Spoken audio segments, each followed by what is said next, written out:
Now, what if the pain that you're running from is the process that's meant to reveal your purpose?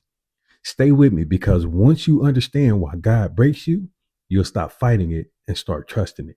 I used to think God was punishing me, but I realized that He was preparing me. You see, you don't really know what's inside of you until life cracks you open. And sometimes God has to break you, not because He's angry, but because He's trying to build something stronger in you. You see, if you probably prayed for strength and He gave you struggles. You probably asked for more faith and He gave you fire. You probably wanted a promotion and He handed you pressure. And if that's you, you're watching the right video. So let's dive in. You see, I remember my breaking point like it was yesterday. I was deployed overseas, far from home, far from peace. I was exhausted, angry, and frustrated. The uniform looked good on the outside, but inside, I was worn down, questioning everything. My marriage was hanging on by a thread. My purpose felt blurry. I kept asking God, why me? Why this? But what I didn't see then was that God wasn't punishing me.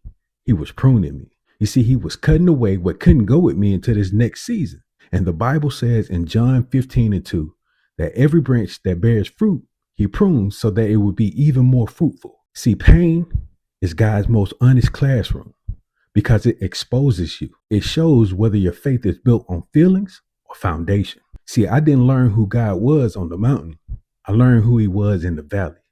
And when everything I depended on fell apart, that's when I discovered He was still holding me together the whole time. So I want to share with you in this video 3 phases of divine breaking. And as you watch this video, I want you to think about which phase that you might be in right now. So these 3 phases are the breaking, the rebuilding, and the revealing. So let's start with the first one. You see, the breaking is the exposure of your weakness, and it's never comfortable, but it's necessary. See, God will allow certain things to collapse so you can see what you've been leaning on the whole time.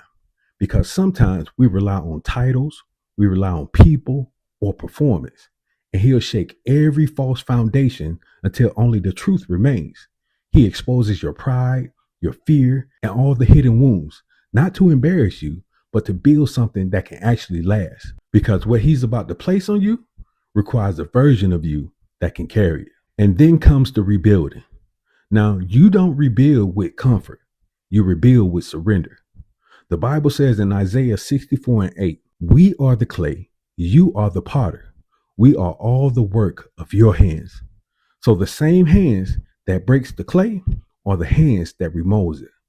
And maybe that's what He's doing in you right now. He's reshaping your mindset.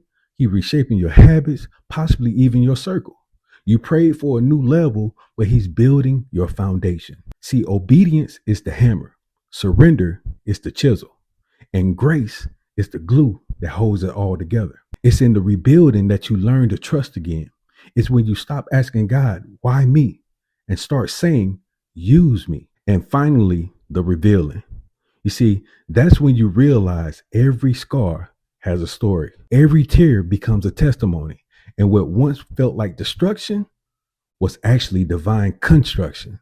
You see, God shows you that the same thing that tried to break you is not a thing He's going to use in order to bless others. You see, you were never broken. You were being rebuilt differently. So if you're in a breaking season right now, I want you to just breathe. Don't rush it. Don't curse it. Don't quit it. Because God isn't finished with you yet. He's forming something inside of you. You see, the Bible says in Philippians 1:6, He who begins a good work will carry it on to completion. So as you pray today, say this: Lord, don't let my pain be wasted. Use what broke me to build me. Take the ashes and make them something beautiful. And this is the heartbeat of my book, Never Broken: How God Rebuilds What Life Tried to Shatter. Now, if this video spoke to you, share it with somebody who is at the point of breaking, where they're just still trying to discover who they truly are. And when it comes down to this video right here, if it meant something to you, if it's something that you was encouraged by, like, share. The link is in the description below to learn more about the book. Outside of that, take care. God bless.